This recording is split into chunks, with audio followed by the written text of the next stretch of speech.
What's up, everybody? Nerd of the 90s here, and I'm here to review the next movie lineup and the debut of the unexpectedly huge success and one of the biggest movies that completely surprised not only to the fans but everyone around the world, including the critics. Guardians of the Galaxy, directed by James Gunn, starring Chris Pratt, Zoe Saldana, Dave Bautista, Vin Diesel, Bradley Cooper, and of course, what's his name? Lee Pache, as Ronan the Accuser. Wow, this movie, I did not expect it to be this freaking good. When I watched this, I came in completely not knowing what the movie was all about. But from what I heard, to me it was like the Star Wars of the Marvel movies, and it actually shows. I haven't seen a Star Wars movie ever since, but a year later I didn't manage to watch it.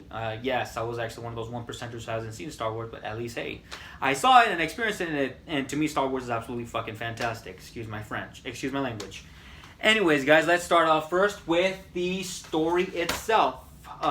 We get to see Peter Quill, who loses his mother back in 1989, and who loses his mother in 1989, walks out the hospital and gets taken away by Yondu Uganta. Years later, we get to see Peter Quill is now grown up and has become Star-Lord, and he's not only a guy trying to, not only is he a space pirate, but he's actually one of the Ravagers who just collects stuff and steals it and just sells it for money. And yeah, with that, we get to see the lore of what he does. And not only that, too, the story itself, we get to see the Guardians meet each other for the first time. And what happens to them? They get in prison. We get to hear more about this so-called Infinity Stone that he's actually been carrying all along. And, well, we get to see the power source that's actually worth millions of dollars. They take it, and we get to see how powerful the Infinity Stone is. And, wow, I did not expect the Infinity Stone can turn you not only to dust, just like the blue stone, not the Power Stone. The Power Stone is this one, but the Space Stone, but the Space Stone was actually an unexpected one. But this one, the Power Stone, completely takes control of everything, and not only that too, Thanos wants his hand on the Power Stone himself, and not only for Thanos, also Ronan. And that starts off the story, and the story does start off really good. And yeah, that gets a plus. Let's first start off with Chris Pratt as Star-Lord / Peter Quill, or Star-Lord, I should say. Man, oh man, I did not expect him to be that freaking fantastic. Man, and I can't believe he went from husky to this kind of guy. And whoa, I'm gonna have to start doing that too, because my God, Chris Pratt, you worked hard on that, and your role as Star-Lord, fantastic. I love your jokes, your quips, and your catchy one-liners. I absolutely love it. And hearing your music is absolutely fantastic.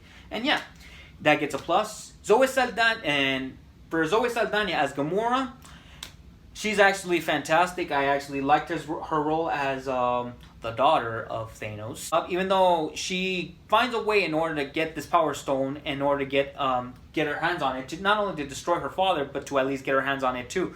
But that's actually not part of the story, so I'm going to have to take that one out.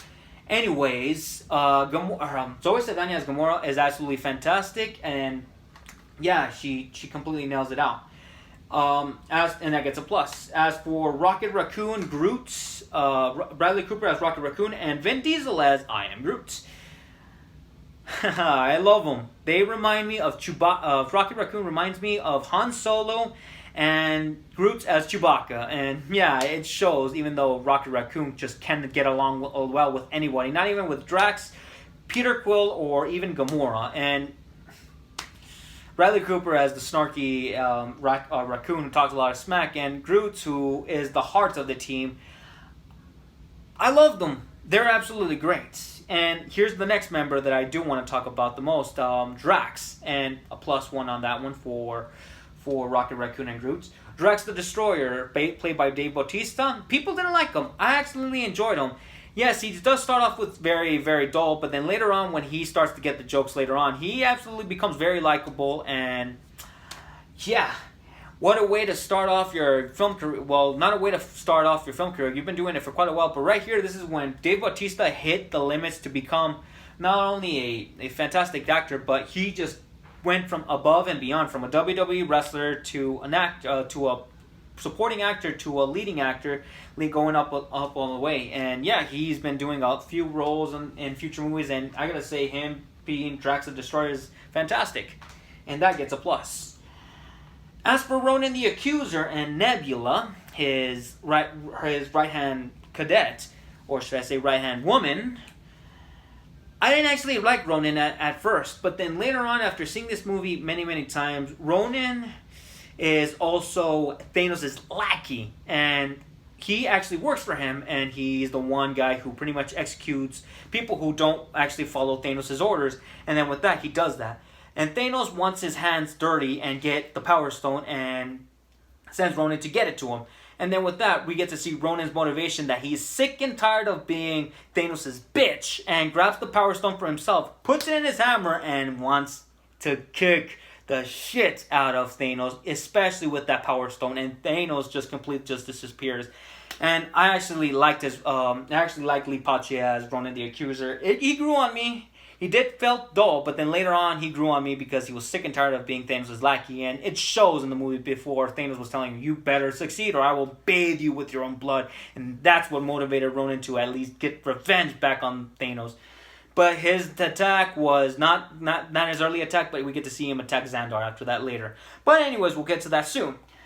Nebula, played by Karen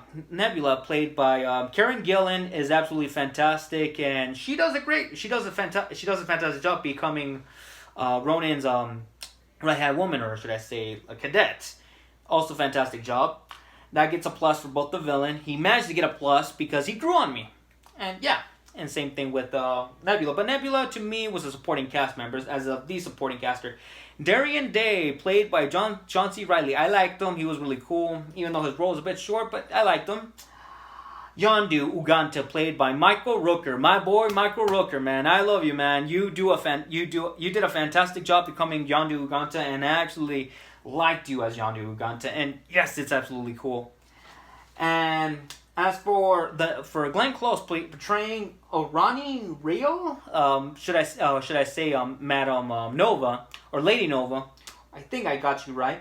Does a fantastic job too. Who leads the Nova Corp, and she does a great job. As for Benicio del Toro as Tyrion Tavan, the Collector, also does a fantastic job. Even though his role is a bit short, but even though he's not alone, he's not the only person who actually exists. He also has a brother, the Grandmaster, and I think we might see more of him in the future, maybe in Avengers Infinity War. Maybe, just maybe. He does a fantastic job as well, so I do like the supporting cast, especially Yondu's buddy. I think it's Kareem. I think I got him right. Played by James Gunn's brother. He does a fantastic job. I actually liked him. He's funny as hell, and yeah. And that gets a plus.